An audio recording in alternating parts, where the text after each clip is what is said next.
Yes news में आप सभी दर्शकों का स्वागत है। मैं आपके साथ इलियास बड़ेघर। आइए देखते हैं आज की खबर क्या कहती है। स्वागत है आपका यस न्यूज कर्नाटका एक्सप्रेस में। मैं आपके साथ शकील अहमद। जैसे कि आप सब जानते हैं कि आज 3 तारीख जो नए सीएम का जो है शपथ ग्रहण था और नई कैबिनेट का भी शपथ ग्रहण था। इसी को लेकर जो हमारे कर्नाटक के नए मुख्यमंत्री के तौर पर जो है आज श्री डीके शिवकुमार साहब ने आज शपथ ली और उसके साथ में कैबिनेट के कई मिनिस्टरों ने उन्होंने भी शपथ ली। आज उसी शपथ के बाद में यहाँ पर जो कांग्रेस के अभिमानी कांग्रेस के कार्यकर्ताओं द्वारा यहाँ पर बैंजो बजाकर पटाखे फोड़कर और जो है सबको मिठाई खिलाकर एक खुशी का माहौल सा छाया हुआ है। बीजापुर शहर के गांधी चौक में सभी यहाँ पर कांग्रेस के कार्यकर्ता एकदम खुशी में जो है झूम झूम के नारे लगा रहे हैं। कांग्रेस पार्टी के सीएम रामैया के, डीके शिवकुमार के और एमबी पाटिल के यहाँ पर तमाम नारे लगाते हुए नजर आ रहे हैं। तो यहाँ पर एक खुशी का माहौल सा है। तो आइए आपको हम इसका एक नजारा भी दिखाते हैं। यहाँ पर जो भी कांग्रेस के पदाधिकारी कार्यकर्ता हैं उनसे भी आपको बात करके वो बताते हैं कि उनकी खुशी का क्या ठिकाना है। तो आइए हम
ಕರ್ನಾಟಕ ರಾಜ್ಯದ ನೂತನ ಮುಖ್ಯಮಂತ್ರಿಯಾಗಿ ಅಧಿಕಾರ ಸ್ವೀಕರಿಸುತ್ತಿರುವ ಡಿ.ಕೆ. ಶಿವಕುಮಾರ್ ಅವರಿಗೆ ಆರ್ಥಿಕ ಶುಭಾಶಯಗಳು.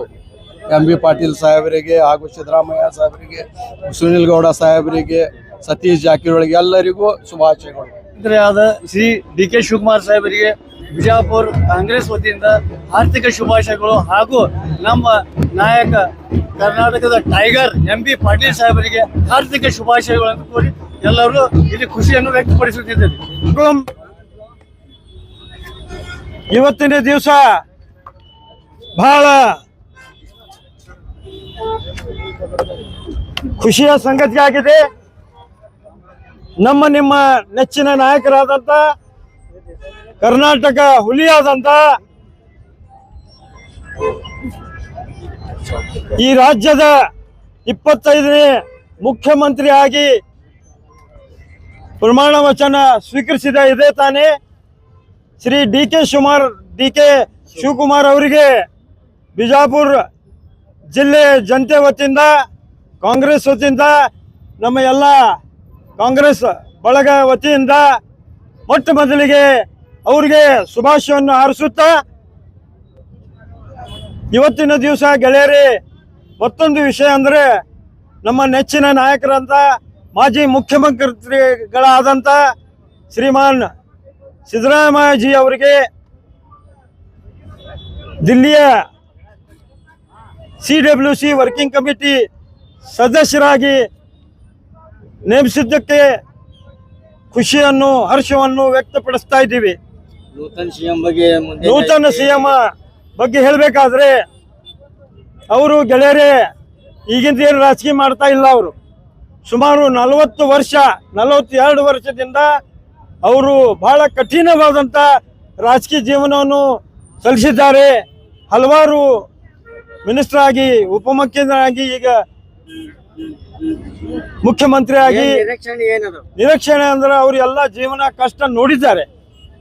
ಈಗ ಆಲ್ರೆಡಿ ನಮ್ಮ ಸರ್ಕಾರವನ್ನು ಸಿದ್ದರಾಮಯ್ಯ ಮತ್ತು ಡಿ.ಕೆ. ಶಿವಕುಮಾರ್ ಜಿ ಅವರು ಈ 5 ಗ್ಯಾರಂಟಿಯನ್ನು ಕೊಡುಗೆ ನಾವು ಈ ಕರ್ನಾಟಕಗಳು ಕೊಟ್ಟಿದ್ದೀವಿ ಗೆಳೆಯರೆ. ಯಾವ ರಾಜ್ಯ ಒಳಗಿಲ್ಲ. ಅದು ಸಕ್ಸಸ್ಫುಲ್ ಆಗಿ ನಾವು ಅದು ಏನು ಅನೌನ್ಸ್ ಮಾಡಿದ್ದೀವಿ 137 MLAಗಳು ಗೆಲ್ಲಲಿಕ್ಕೆ ಸಿದ್ದರಾಮಯ್ಯ ಮತ್ತು ಡಿ.ಕೆ. ಶಿವಕುಮಾರ್ ಅವರ ಶ್ರಮವೂ ಇದೆ. ಆ ನಿಟ್ಟಿನಲ್ಲಿ ಅವರು ಬಡವರ, ದೀನದಲಿತರ, ಅಲ್ಪಸಂಖ್ಯಾತರ, ಹಿಂದುಳಿದವರ ಕಷ್ಟ ನೋವನ್ನು ಅವ್ರಿಗೆ ಗುರುತಿದೆ. ಆ ನಿಟ್ಟಿನಲ್ಲಿ ಎಲ್ಲ ರಾಜ್ಯದ ಡೆವಲಪ್ಮೆಂಟನ್ನು ಮಾಡ್ತಾರಂತ ನಾವು ಕಾಂಗ್ರೆಸ್ದವರು ಮತ್ತು ಎಲ್ಲರೂ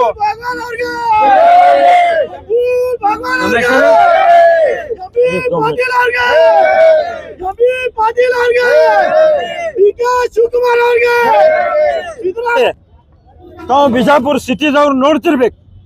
ಈ 10 ವರ್ಷದಿಂದ 8ರಿಂದ 10 ವರ್ಷ ಏನೂ ಕೆಲಸ ಆಗಿಲ್ಲ. ರೋಡ್ಗಳು ತೆಗ್ಗೆಲ್ಲೈತಿ, ರೋಡ್ ಎಲ್ಲೈತಿ ಗೊತ್ತಾ ಇಲ್ಲ. ಸರ್ಕಾರ ನಮ್ದು ಇದ್ರೂ ಕೂಡ ಈ ಸಲ ಬಿಜಾಪುರ ನಗರದ ಶಾಸಕರು ಏನೂ ಮಾಡ್ತಾ ಇಲ್ಲ. ಅದೇ ತಾವು 10 ವರ್ಷ ಹಿಂದೆ ಹೋದಾಗ ಮನೆಗೆ, ಮೂಲೆಗೆ, ಓಣಿ ಒಳಗೆ ಕಾಂಕ್ರೀಟ್ ರೋಡ್ ಆಗ್ಯಾವ ನೋಡ್ಬೋದು. ಅದೇ ರೋಡನ್ನು ಇನ್ನೂ ತನಕ ನಡೆದದ್ದು. ಅದು ಮಕ್ಬೂಲ್ ಬಾಗವಂಡ್ರು ಇದ್ದಾಗ ಅವರು ಎಂ.ಬಿ. ಪಾಟೀಲ್ ಅವರು ಮಕ್ಬೂಲ್ ಬಾಗವಂಡ್ರು ಕೊಡುಗೆ ಇದು. ಅದು ನಾವು ಮರಿಬಾರದು ಗೆಳೆಯರೆ. ಅದರ ನಿಟ್ಟಿನಲ್ಲಿ ಮತ್ತೊಬ್ಬ ನಮ್ಮ ಬಹಳ ಉಚ್ಚನ ಮಟ್ಟದ ನಮ್ಮ ನಾಯಕರಾದಂಥ ಶ್ರೀ ಎಂ.ಬಿ. ಪಾಟೀಲ್ ಅವರಿಗೆ ಮತ್ತೊಮ್ಮೆ ಮಂತ್ರಿ ಸ್ಥಾನ ಕೊಟ್ಟು ಮಂತ್ರಿ ಸ್ಥಾನವನ್ನು ಕೊಟ್ಟಿದ್ದಾರೆ. ಮತ್ತೊಂದು ತಪ್ಪಿದೇನ, ನಮ್ಮ ನೆಚ್ಚಿನ ನಾಯಕರಾದಂಥ ಡೆಪ್ಯೂಟಿ CM ಆಗಿ ನಮ್ಮ ಪರಮೇಶ್ವರ್ ಅವರು ಇದೀಗ ಅಧಿಕಾರ ತಗೊಂಡಿದ್ದಾರೆ. ಅವ್ರಿಗೂ ಥ್ಯಾಂಕ್ಸ್ ಕೊಟ್ಟು, ಆಮೇಲೆ ಎಂ.ಬಿ. ಪಾಟೀಲ್ ಅವ್ರ ಬಗ್ಗೆ ಹೇಳಬೇಕಾದ್ರೆ ಸಾಕಷ್ಟು ಬಿಜಾಪುರ ಬರಗಾಲಿತ್ತು. ಶ್ರೀ ಅವರು ಎಂ.ಬಿ. ಪಾಟೀಲ್ ತಮ್ಮ ಭಾಷಣ ಒಳಗೆ ಹೇಳ್ತಿದ್ರು, ಬಿಜಾಪುರ್ಗ ಸಿದ್ದೇಶ್ವರ ಸ್ವಾಮಿ ಹೇಳ್ತಿದ್ರು ಒಂದು ಬಕ್ಷಿ ನೀರು ಕೊಡಪ್ಪ ಅಂತೇಳಿ. ಆ ನಿಟ್ಟಿನಲ್ಲಿ ಆ ತಲೆಗೆ ತಗೊಂಡವರು ನೀರು ಮಾಡಿಬಿಟ್ಟು ಬಿಜಾಪುರ ಡಿಸ್ಟಿಕ್ ಎಲ್ಲ ಇಡೀ ಕರ್ನಾಟಕ. ಮತ್ತೊಂದು ನಮ್ಮ ಅಪೇಕ್ಷೆ ಏನದ, ಅವರಿಗೆ ಮತ್ತೆ ನೀರಾವರಿ ಮಂತ್ರಿ ಮಾಡಬೇಕಂತ ಎಲ್ಲ ಕಾಂಗ್ರೆಸ್ದವ್ರದಿಂದ ಎಲ್ಲ ನಮ್ಮ ಜನರ ಅಪೇಕ್ಷೆ ಅದ ಗೆಳೆಯರೇ. ನನ್ನ ಹೆಸರು I.M. Indikar, district general secretary, Congress ವಕೀಲರು. ನಮ್ಮ ಕಾಂಗ್ರೆಸ್ ಪಕ್ಷದ 25ನೇ ಮುಖ್ಯಮಂತ್ರಿಯಾದ ಸನ್ಮಾನ್ಯ ಶ್ರೀ ಡಿ.ಕೆ. ಶಿವಕುಮಾರ್ ಅವರಿಗೆ ನಮ್ಮ ಬಿಜಾಪುರ ನಗರ ವತಿಯಿಂದ ಮತ್ತು ನಮ್ಮ ಪಕ್ಷದ ಎಲ್ಲ ಪದಾಧಿಕಾರಿ ಎಲ್ಲ ವತಿಯಿಂದ ಅವರಿಗೆ ಶುಭಾಶಯ ಕೋರ್ತಾ, ಮೊದಲನೇದಾಗಿ ನಮ್ಮ ಪಕ್ಷದ ಹಿರಿಯ ಮುಖಂಡರಾದ ರಾಷ್ಟ್ರೀಯ ಸೋನಿಯಾ ಗಾಂಧೀಜಿ ಆಗಲಿ, ರಾಹುಲ್ ಗಾಂಧಿ ಅವರಿಗೆ ಹಾಗೂ ನಮ್ಮ ಅತ್ಯಮುಖ್ಯ ನಾಯಕರಾದ ಸನ್ಮಾನ್ಯ ಶ್ರೀ ಸಿದ್ದರಾಮಯ್ಯ ಸಾಹೇಬರಿಗೆ ಎಲ್ಲರಿಗೆ ಧನ್ಯವಾದಗಳು ಹೇಳುತ್ತಾ, ಮತ್ತು ನಮ್ಮ ಜಿಲ್ಲೆಯ ಹೆಮ್ಮೆಯ ರಾಜಕಾರಣಿ, ನಮ್ಮ ಜಿಲ್ಲೆಯ ಅಭಿಮಾನಿ, ನಮ್ಮ ಎಲ್ಲರ ನಾಯಕರಾದ ಸನ್ಮಾನ್ಯ ಶ್ರೀ ಎಂ ಬಿ ಪಾಟೀಲ್ ಸಾಹೇಬರಿಗೆ ಒಂದು ಮುಖ್ಯಮಂತ್ರಿ ಸ್ಥಾನ ಕೂಡ, ಅದಕ್ಕೆ ನಾವು ಗಾಂಧಿ ಚೌಕ್ನಲ್ಲಿ ಅವರಿಗೆ ಶುಭಾಶಯಗಳನ್ನು ಕೊಡ್ತಾ ಎಲ್ಲರಿಗೆ ಹಾಗೂ ನಮ್ಮ ಮೀಡಿಯಾದವರ ವತಿಯಿಂದ ನಮ್ಮ ಕರ್ನಾಟಕ ಜನರಿಗೆ ಶುಭಾಶಯಗಳು. ಧನ್ಯವಾದ.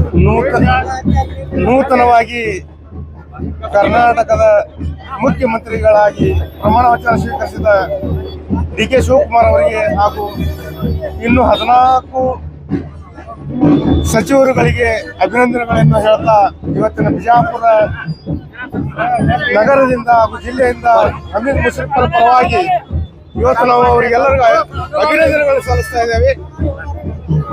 ಸರ್ವಧರ್ಮೀಯ ಸಮಾನ ರೀತಿಯಿಂದ ನೋಡ್ಕೊಂಡು ಹೋಗ್ತಾ ಇರುವಂತ ಮುಖ್ಯಮಂತ್ರಿಯವರು ಆದಂಥ ಡಿ ಕೆ ಶಿವಕುಮಾರ್ ಆಗಿರಬಹುದು, ಹಾಗೂ ನಮ್ಮ ಬಬಲೇಶ್ವರ ಮತಕ್ಷೇತ್ರದ ಶಾಸಕರಾದಂಥ ಎಂ ಬಿ ಪಾಟೀಲ್ ಸಾಹೇಬರಾಗಿರ್ಬೋದು, ಇವರೆಲ್ಲರೂ ಎಲ್ಲ ಧರ್ಮೀಯರ ಜೊತೆಗೆ ಒಡನಾಡನ್ನು ಒಳ್ಳೆಯ ತರದಿಂದ ಇಟ್ಕೊಂಡಿದ್ದಕ್ಕಾಗಿ ಅವರಿಗೆ ಮತ್ತೊಮ್ಮೆ ಅಭಿನಂದನೆಗಳನ್ನು ಸಲ್ಲಿಸ್ತಾ ಇದ್ದಾರೆ. ಡಿ ಕೆ ಶಿವಕುಮಾರ್ ಅವರು ಇಂದು ನೂತನವಾಗಿ ಮುಖ್ಯಮಂತ್ರಿಗಳಾಗಿ ಆಗಿದ್ದಕ್ಕೆ ಜಿಲ್ಲಾ ಕಾಂಗ್ರೆಸ್ ಸಮಿತಿಯಿಂದ ಹಾಗೂ ಬಿಜಾಪುರ ನಗರದ ಎಲ್ಲ ಜನತೆಯಿಂದ ಹಾರ್ದಿಕವಾಗಿ ಸ್ವಾಗತಿಸುತ್ತೇನೆ. ಅದರಂತೆ ಮಾನ್ಯ ಎಂ ಬಿ ಪಾಟೀಲ್ ಸಾಹೇಬರು ಇವತ್ತಿನ ದಿವಸ ಮತ್ತೊಮ್ಮೆ 4ನೇ ಬಾರಿ ಇವತ್ತಿನ ದಿವಸ ಪ್ರಮಾಣ ವಚನ ಸ್ವೀಕಾರ ಮಾಡಿ ಮೊದಲನೇ ಹಂತದಲ್ಲಿ ನೀರಾವರಿಯ ಒಂದು ರೂವಾರಿಯಾಗಿ ಇಡೀ ರಾಜ್ಯಕ್ಕೆ ಒಂದು ಮಹಾನ್ ಭಗೀರಥರಾಗಿ ಪರಿಗಣಿಸಿ ಬಿದ್ದರು. ಇವತ್ತು ಆನಂತರ ಗೃಹ ಮಂತ್ರಿಯಾಗಿ, ಆನಂತರ ಮತ್ತೆ ಕೈಗಾರಿಕಾ ಮಂತ್ರಿಗಳಾಗಿ ಇವತ್ತಿನ ದಿವಸ ಈ ಒಂದು ಕರ್ನಾಟಕ ರಾಜ್ಯದಲ್ಲಿ ಒಂದು ಚಾಪ್ ಮುಡಿಸಿ ಒಳ್ಳೆಯ ಒಂದು ಸಚಿವರಾಗಿ ಕೆಲಸ ಮಾಡಿದ್ದಾರೆ. ಅವರಿಗೆ ಉನ್ನತವಾದ ಒಂದು ಹುದ್ದೆಯನ್ನು ಇವತ್ತಿನ ದಿವಸ ಖಾತೆಯನ್ನು ಅವರಿಗೆ ಕೊಟ್ಟು ಇವತ್ತಿನ ಕರ್ನಾಟಕದ ಜನತೆಗೆ ಇನ್ನೂ ಹೆಚ್ಚು ಕೆಲಸವನ್ನ ಮಾಡಲಿಕ್ಕೆ ಅವರಿಗೆ ಆದ್ಯತೆ ಕೊಡಬೇಕಂತ ಕೇಳ್ಕೊತೀನಿ. ನಾನು ವೈಜನಾಥ್ ಕರ್ಪೂರ್ಮಠ್, ಜಿಲ್ಲಾ ಕಾಂಗ್ರೆಸ್ ಉಪಾಧ್ಯಕ್ಷ. ನೂತನ ಮುಖ್ಯಮಂತ್ರಿಯಾಗಿ ಪ್ರಮಾಣ ವಚನ ಸ್ವೀಕಾರ ಮಾಡುತ್ತಿರುವ ಸನ್ಮಾನ್ಯ ಶ್ರೀ ನಮ್ಮ ನೆಚ್ಚಿನ ಕಾರ್ಯಕರ್ತರ ಬಂಧು ಹಾಗೂ ಕಾರ್ಯಕರ್ತರ ಮಿಡಿನಾಟದಲ್ಲಿ ಆಗಿರುವಂತ ಡಿ ಕೆ ಶಿವಕುಮಾರ್ ಸಾಹೇಬರು ಇವತ್ತು ಮುಖ್ಯಮಂತ್ರಿಯಾಗಿ ಪ್ರಮಾಣ ವಚನ ಸ್ವೀಕಾರ ಮಾಡ್ತಾ ಇದ್ದಾರೆ. ನಾವು ಬಿಜಾಪುರ ನಗರದ ಎಲ್ಲ ಓಣಿಯಿಂದ ಕೆಲವೊಬ್ಬರು ಬಂದು ಈ ವಿಜೃಂಭಣೆಯನ್ನು ಸಿಹಿ ಮೂಲಕವಾಗಿ ನಮ್ಮ ಹಮೀದ್ ಮುಷರಫ್ ಸಾಹೇಬ್ರೆ ಬ್ರದರು, ಅವರು ಜಾರಕಿಹೊಳಿ ಸಾಹೇಬರು ಹಾಗೂ ಎಂ ಬಿ ಪಾಟೀಲ್ ಸಾಹೇಬರಿಗೆ ತುಂಬ ಹೃದಯದ ಧನ್ಯವಾದಗಳು. ಈ ಸಂದರ್ಭದಲ್ಲಿ ಎಲ್ಲ ನಮ್ಮ ಕಾಂಗ್ರೆಸ್ ಪಕ್ಷ ಪದಾಧಿಕಾರಿಗಳು, ಕಾರ್ಯಕರ್ತರು, ಎಲ್ಲ ಸಣ್ಣ ವರ್ಗದ ಪ್ರಮಾಣ ಎಲ್ಲರೂ ಬಂದು ಈ ವಿಜೃಂಭಣೆಯನ್ನು ಹಂಚಿಕೊಳ್ಳುತ್ತಾರೆ. बहुत खुशी का दिन है कि आज जो है 25वां जो है मुख्यमंत्री बन के डॉक्टर हमारे डी के शिवकुमार साहब जो है शपथ लिए हैं। तो हम यहाँ पे देख सकते हैं आप तमाम जो जमे हैं, डॉक्टर मकबूल बागवान साहब के नेतृत्व में जो है पूरा अमला आया हुआ है ये सेलिब्रेशन के लिए। डी के शिवकुमार साहब को जो है चीफ मिनिस्टर बनाया गया है। बहुत मेहनतों के बाद जो है ये वक्त आया हुआ है, तो हमसे बड़ी उम्मीद रखते हैं। जैसे सिद्धरामैया साहब ने जो है बहुत अच्छे काम किए हैं, तो 5 गारंटी दिए थे और एक 6ठी गारंटी भी दी है रेवेन्यू डिपार्टमेंट के लिए, तो बहुत खुशी की बात है। हम लोग ये उम्मीद भी करते हैं कि आइंदा जो है 2 साल का टर्म है हमारे कांग्रेस पार्टी का, इससे बेहतर जो है डेवलपमेंट करे, ताकि 2028 में हमारी सरकार फिर से दोबारा पक्की बनकर आए। और हम डॉक्टर एम बी पाटिल साहब का भी जो है बहुत बहुत शुक्रिया अदा करते हैं कि आपको भी जो है एक जो है मिनिस्ट्री पोस्ट दिया जा रहा है। और हम जो है ये उम्मीद करते हैं सरकार से कि हम जो है डॉक्टर एम बी पाटिल साहब को जो है डिप्टी चीफ मिनिस्टर का जो है पोस्ट दिया जाए, ये हमारी ऐसी आग्रह है। इसलिए आप तमाम मीडिया वालों को मैं धन्यवाद करता हूँ कि आपने अपना कीमती वक्त लेकर यहाँ पे पहुंचे हैं। और ये पूरा अमला जो है डॉक्टर मकबूल बागवान साहब की निगरानी में आया हुआ है सेलिब्रेशन के लिए, और जो है यहाँ पे हम लोग जो है सेलिब्रेशन कर रहे हैं। Thank you very much. इस कैबिनेट में जमीर अहमद खान का इस कैबिनेट में जो है माइनॉरिटी से जो है यूटी खादर साहब को जो है अभी फिलहाल फर्स्ट पैनल के अंदर जो है वो जो है स्टेट और हाई कमांड का निर्णय है। आप भी देखेंगे वो सच है झूठ है, वो इंक्वायरी होती, उन्होंने डिसीजन लेते हैं इसके बारे में। हमें यूटी का है और आने सेकंड इसमें जो है 2-3 मिनिस्टर आने के इम्कान है, ऐसी अपील है हमारी सरकार। और 2-3 मुस्लिम जो हमारे टोटली कर्नाटक का जो खुशी का जो दिन है आज जो हमारे डीके शिव कुमार जो चीफ मिनिस्टर बन गए, तमाम कर्नाटक खुशी मना रहा है। और उनके जो गारंटी जो योजना जो है वो तमाम लोगों के दिमाग में है, इसलिए क्या है आगे चल के और भी इससे अच्छा काम करते हैं। अब हाल ही में 2 इलेक्शन देखे हैं, अब दावणगिरी और बागलकोट का, तो ज़्यादा कुछ मेहनत नहीं करते हुए भी सीट चूट के आए हैं। तो कांग्रेस का भविष्य भी आगे अच्छा है, तो इसलिए इतना ही बात कहता हूँ मैं। बहुत मुझे और बोल के डिस्ट्रिक्ट जनरल सेक्रेटरी 5 ವರ್ಷದ ಸಂಭ್ರಮ ಹೆಂಗಿತ್ತಂತಂದ್ರೆ ನಮ್ಮ ಸಿದ್ದರಾಮಯ್ಯನವರಿಗೆ ಬಲವಾಗಿ ಇವತ್ತು ಡಿ ಕೆ ಶಿವಕುಮಾರ್ ಅವರು ಸಿದ್ದರಾಮಯ್ಯ ಅವರು ಇಬ್ರು ಅಣ್ಣ ತಮ್ಮನ ಹಾಗೆ ಬಂದ್ರು. ಒಂದು ಅಧಿಕಾರ ನಡೆಸಬೇಕಂದ್ರೆ ಬಹಳ ಕಷ್ಟ, ಒಂದು ಮನೆ ನಡೆಸೋದು ಬಹಳ ಕಷ್ಟ ಆದ ಜೀವನದಲ್ಲಿ. ಇಷ್ಟೆಲ್ಲ ಒಂದು ಇಡೀ ಒಂದು ಜಿಲ್ಲೆಯ ನಾಡಿನ ಜನತೆಗೆ ಸಂಭಾಳಿಸಿದಂತ 3 ವರ್ಷ ಕಾಲ ಸಿದ್ದರಾಮಯ್ಯನವರು ನಮ್ಮ ಗ್ಯಾರಂಟಿಗಳು ಹೆಣ್ಮಕ್ಳು ಬಸ್ನಲ್ಲಿ ನಮ್ಮ ಸಿದ್ದರಾಮಯ್ಯರು ಇವಾಗ ಬಸ್ನಾಗ ಬರುವಾಗ ಜಗಳ ಮಾಡ್ತಿದ್ರು. ಸಿದ್ದರಾಮಯ್ಯರು ನಮ್ಮ ಗ್ಯಾರಂಟಿ ಕೊಟ್ಟರು. ಮತ್ತು ಲಕ್ಷ್ಮೀ ಹೆಬ್ಬಾಳ್ಕರ್ ಮೇಡಮ್ ಅವರು ಗೃಹಲಕ್ಷ್ಮಿ ನಮಗೆ ಒಳ್ಳೆ ಒಂದು ನಾಡಿನ ಜನತೆಗೆ ಪ್ರತಿ ಮನೆಗೆ ಇವತ್ತು ತಲುಪ್ಯದ. ನಮ್ಮ ಸರ್ಕಾರ ಅಂತಂದ್ರೆ ಯಾವುದಕ್ಕೂ ತಲೆ ಬಾಗಲ್ಲ, ಯಾರ್ದು ಮಾತು ಕೇಳಲ್ಲ. ಅವ್ರು ಬಿಜೆಪಿ ಅವರು ಸಟ್ ಹೊಡೆದ್ರು ಕೂಡ ನಾವು ಮಾಡಿ ನುಡಿದಂತ ನಮ್ಮ ಸರ್ಕಾರ ಇವತ್ತು ಗದ್ದಿಗೆಗೆ ಇವತ್ತು ಸಿದ್ದರಾಮಯ್ಯನವರು ಅನ್ನ ಭಾಗ್ಯ ಕೊಟ್ಟರು. ಅನ್ನ ಭಾಗ್ಯ ಎಲ್ಲ ಶಾದಿ ಭಾಗ್ಯ ಕೆಲವೊಂದಷ್ಟು ಸಮಾಜಕ್ಕೆ ಹಂಚಿ ಹರಿದಂತ ನಮ್ಮ ಸಿದ್ದರಾಮಯ್ಯನವರು ಇವತ್ತು ಅವರ ಮಾತಿಗೆ ಮಣಿದು ಮಾತಿಗೆ ಅವರು ಜಯಕಾರ ಹಾಕಿ ಅವರು ರಾಜೀನಾಮೆಯನ್ನು ಕೊಟ್ಟರು. ಅದಕ್ಕೆ ಇವತ್ತು ಡಿ ಕೆ ಶಿವಕುಮಾರ್ ಅವರು ತನ್ನ ಗದ್ದಿಗೆಯನ್ನು ಇವತ್ತು ಮುಖ್ಯಮಂತ್ರಿ ಗದ್ದಿಗೆಯನ್ನು ಹಿಡಿತಾ ಇದ್ದಾರೆ. ಅದಕ್ಕಿಂತ ಖುಷಿ ಏನಿಲ್ಲ. ನಮ್ಮ ನಾಡಿನ ಅತಿರಥ ಮಹಾರಥ ಭಗೀರಥ ಅನಿಸಿಕೊಂಡಂತ ನೀರಾವರಿ ಮಂತ್ರಿ ಮತ್ತೆ ನಮ್ಮ ನಾಡಿಗೆ ನೀರಿನ ಹೊಳೆಯನ್ನು ಹರಿಸ್ತಾ ಇದ್ದಾರೆ. ಮತ್ತೆ ಎಲ್ಲೆಲ್ಲಿ ನೀರನ್ನು ಮತ್ತು ರೈತರಿಗೆ ಅಭಿವೃದ್ಧಿ ಮಾಡಬೇಕು ಅಂತ ಹೇಳಿ ಅವರು ಒಳ್ಳೆ ರೀತಿಯಿಂದ ಇವತ್ತು ನಮ್ಮ ನಾಡಿಗೆ ಒಳ್ಳೆ ಒಂದು ನೀರಾವರಿ ಮಂತ್ರಿ ಕೊಟ್ಟಿದ್ದಕ್ಕೆ ನಮ್ಮ ಜನತೆಗೆ ಮತ್ತು ಅವರಿಗೆ ಎಲ್ಲ ಡಿ ಕೆ ಶಿವಕುಮಾರ್ ಮತ್ತು ಕಾಂಗ್ರೆಸ್ ಪಕ್ಷದ ಕುಟುಂಬಕ್ಕೆ ನಾವು ತುಂಬಾ ಹಾರೈಸಿ ನಾವು ಖುಷಿಯಾಗಿದ್ದೇವೆ. ಇವತ್ತು ಡಿ ಕೆ ಶಿವಕುಮಾರ್ ಗದ್ದಿಗೆದಕ್ಕೆ ಎಲ್ಲರೂ रुक्मिणी चौहान माजी जिला पंचायती।